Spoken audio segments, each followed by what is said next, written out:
Presidente Serracchiani, l'azienda Chiurlo, apparentemente in un settore tradizionale come quello dei petroliferi, si dimostra invece enormemente innovativa. È un'azienda che ha saputo davvero rifondarsi, cercare mercati nuovi, spazi nuovi e credo che l'abbia fatto non solo in un contesto complicato, complesso come quello appunto dei petroli e di tutti i prodotti affini, ma lo ha fatto anche diversificando e tra l'altro i risultati si vedono perché in termini di occupazione, di appunto sviluppo, ricerca e anche la creazione non solo di nuovi posti di lavoro ma anche la ricerca di nuovi mercati è sotto gli occhi di tutti, quindi è un'azienda di cui siamo particolarmente orgogliosi.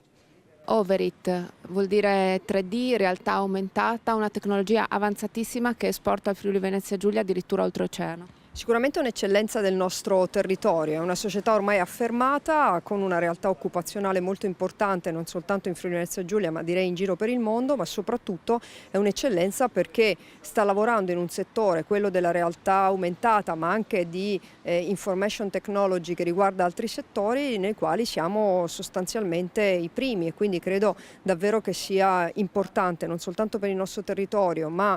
anche per realtà di questo tipo essere presenti ed essere sempre più forti in mercati molto complessi.